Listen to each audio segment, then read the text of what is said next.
오늘 다룰 내용은 기초생활수급자와 차상위 계층 시니어님들을 위한 정부의 금융지원 정책입니다. 이번 정보는 2026년 1월 현재 운영지침과 보건복지부, 서민금융진흥원의 최신 공식 발표 자료를 바탕으로 구성했습니다. 예전에는 생활이 어려워도 어디서 돈을 빌려야 할지 몰라 막막해 하시거나 정보가 부족해서 무작정 주민센터, 창구부터 찾아가 고생하시는 경우가 참 많았습니다. 하지만 이제는 정부가 서민금융정보와 복지 시스템을 하나로 잇는 혁신적인 변화를 시도하며 우리 시니어님들의 짐을 덜어드리고 있습니다. 오늘 영상에는 시니어님들께 실질적인 도움이 될 팁과 함께 자칫 놓치면 확인 절차가 길어져 불편을 겪을 수 있는 핵심 주의사항까지 꼼꼼하게 정리했습니다. 놓치지 말고 끝까지 시청해주세요. 오늘도 인사는 짧게, 핵심만 정확하게 바로 시작합니다. 보시기 전 좋아요 한 번씩 부탁드립니다. 시니어님들, 자식에게 성 벌리기 미안하고 당장 병원비나 월세가 급할 때 가장 먼저 떠오르는 곳이 어디신가요? 아마 집 근처 주민센터를 가장 먼저 생각하실 겁니다. 하지만 사실 주민센터는 돈을 직접 빌려주는 금고가 아닙니다. 주민센터는 우리 시니어님들이 현재 처한 상황에서 가장 적합한 정부 제도를 찾아갈 수 있도록 안내해주는 일종의 길잡이이자 복지지도 역할을 하는 곳입니다. 직접 돈을 내주는 곳은 아니지만 돈이 나오는 문을 열 수 있는 열쇠를 찾는 곳이라고 이해하시면 쉽습니다. 최근 뉴스를 보면 시니어님들께 도움이 될 만한 변화가 하나 있습니다. 과거보다 훨씬 적극적으로 금융과 복지를 연계하려는 구조로 바뀌고 있는데요. 정부가 서민금융 신청을 했다가 아쉽게 거절당한 분들의 정보를 복지 사각지대 발굴 시스템에 활용하기 시작했습니다. 이게 무슨 뜻이냐면요.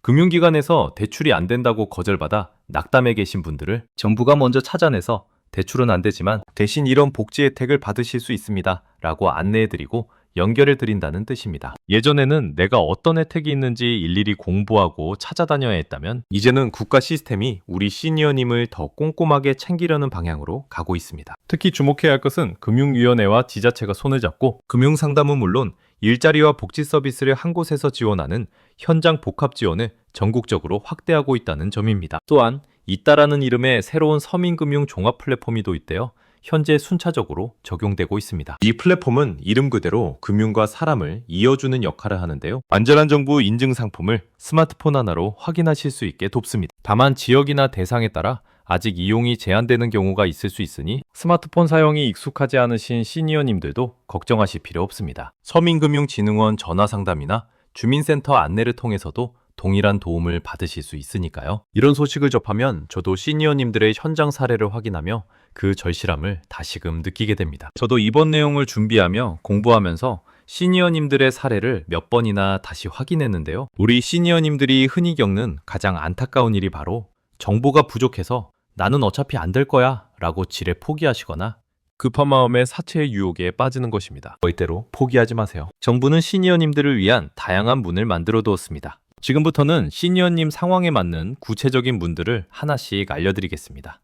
다만 대출 한도나 금리는 정부 예산이나 신청 시점의 운영, 지침에 따라 조금씩 달라질 수 있다는 점을 미리 참고해 주세요. 첫 번째는 속도가 생명인 분들을 위한 소액 생계비 대출입니다. 당장 이번 주 월세나 공과금이 밀려 한숨이 깊어지는 순간 제도권에 빠른 속도로 숨통을 틔워드리는 장치입니다. 금액은 보통 처음에는 50만 원을 빌려드리고 성실하게 잘 갚으시면 추가로 더해서 최대 100만 원까지 가능합니다. 이자는 현재 기준 연 15.9%로 시작하는데요. 금융교육을 이수하고 성실하게 상환하는 조건을 충족하시면 금리가 단계적으로 인하되어 최저 9.4%까지 낮아질 수 있습니다. 숫자가 조금 높아 보일 수 있지만 불법 사채의 수백 퍼센트 이자와는 비교 자체가 안 되는 안전한 돈입니다. 정말 오늘, 이번 달을 넘기기 위한 응급 처방용이라고 생각하시면 됩니다. 두 번째는 미소금융입니다. 신용점수가 낮아 일반은행 문턱을 넘지 못하는 분들께 드리는 든든한 응원입니다. 지원 범위가 상당히 넓은데요. 단순히 먹고 사는 생계자금은 1,200만 원까지 가능하고 만약 작은 장사라도 시작해보려 하신다면 창업자금으로 최대 7천만 원까지도 문이 열려 있습니다. 다만 실제 승인 금액은 시니어님의 소득이나 상환 능력, 사업 계획에 따라 크게 달라질 수 있다는 점은 꼭 기억해 주세요. 무엇보다 이자가 연 4.5% 수준으로 매우 낮아서 큰 부담이 없습니다. 대신 전문가와의 상담과 교육 절차가 필요하니 조금 천천히 가더라도 안전하고 이자 싼 돈을 찾으시는 시니어님들께 딱 맞습니다. 세 번째는 햇살론 15입니다. 이 상품은 은행이 거절한 위험을 국가가 보증이라는 이름으로 대신 짊어지고 시니어님께 대출의 길을 열어주는 제도입니다. 최대 2천만 원까지 빌릴 수 있는 넉넉한 한도가 특징입니다. 초기 이자는 연 15.9% 수준이지만 연체 없이 성실하게 잘 갚으시면 1년마다 이자를 1.5%에서 3%씩 깎아줍니다. 결국 나중에는 훨씬 낮은 이자로 이용할 수 있게 되죠. 나도 갚을 의지가 충분하다는 것을 증명하시는 제도전의 통로입니다. 마지막으로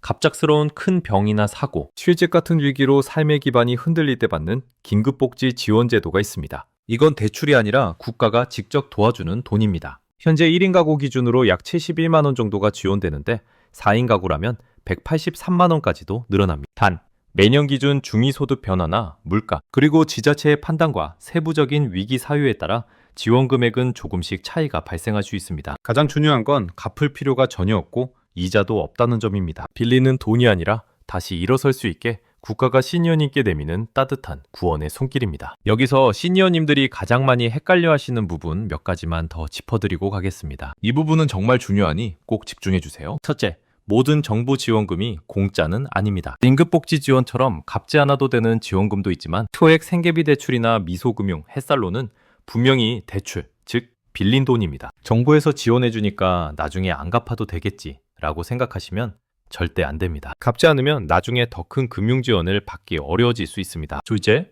한 번에 여러 대출을 동시에 신청하지 마세요. 마음이 급해서 여기저기 알아본다고 동시에 여러 곳에 신청서를 넣으면 오히려 신청 기록이 겹쳐서 심사에서 불리하게 작용할 수 있습니다. 반드시 주민센터나 서민금융진흥원 상담을 통해 나에게 가장 맞는 것 하나를 골라 차근차근 진행하셔야 합니다. 셋째, 대출 문자는 정부가 먼저 보내지 않습니다. 정부나 공공기관은 절대로 시니어님께 먼저 지금 바로 대출하세요, 이 링크를 누르세요라는 문자를 보내지 않습니다. 특히 링크 클릭을 유도하거나 개인정보를 요구하는 문자는 무조건 의심하고 차단하셔야 합니다. 넷째, 통장 쪼개기나 명의 빌리기는 절대 금물입니다. 대출금을 자녀 명의 통장에 넣어두거나 자녀 이름으로 대신 신청하는 경우 나중에 부정수급이나 환수 문제로 이어져 큰 곤란을 겪을 수 있습니다. 불안하실수록 전공법으로 가는 것이 가장 안전합니다. 다섯째, 대출은 생활비 보충이지 영구적인 소득이 아닙니다. 대출로 생활이 계속 가능하다고 판단되면 오히려 복지 담당자가 더 큰 지원이 필요한 위기, 상황임을 인지하지 못할 수도 있습니다. 상담 때는 꼭 현재의 어려운 상황을 솔직하고 상세하게 말씀하셔야 합니다.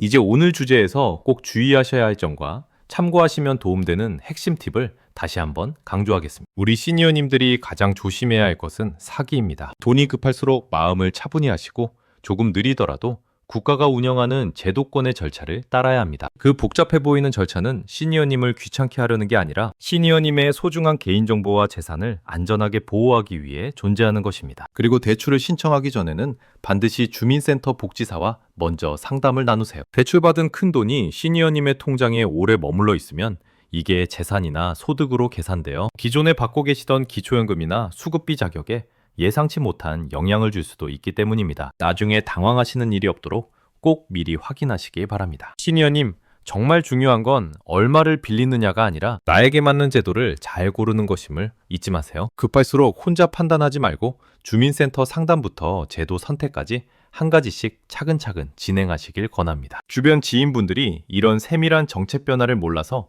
정당하게 누려야 할 혜택을 놓치거나 정보가 없어 사기 피해로 손해보시는 일이 없도록 카카오톡으로 이 영상을 꼭 공유해 주시기 바랍니다. 시니어님의 공유 한 번이 경제적 어려움으로 밤잠을 설치며 힘들어하는 어느 이웃 가정에 큰 위로와 희망의 메시지가 될 수 있습니다. 구독과 알림 설정을 꼭 확인해 주시고 오늘 주제와 관련해 시니어님이 평소에 느끼셨던 고충이나 이 제도에 대해 국가에 바라는 점이 있다면 언제든 댓글로 남겨주세요. 우리 시니어님들끼리 소중한 경험을 나누고 서로를 격려하는 따뜻한 사랑방이 되었으면 좋겠습니다. 시니어님들의 노후가 더 행복하고 풍요로워지도록 돕는 채널 지혜 품앗이었습니다. 오늘도 끝까지 경청해 주시고 함께해 주셔서 진심으로 감사합니다. 늘 건강 유의하시고 웃음 가득한 행복한 하루 보내세요.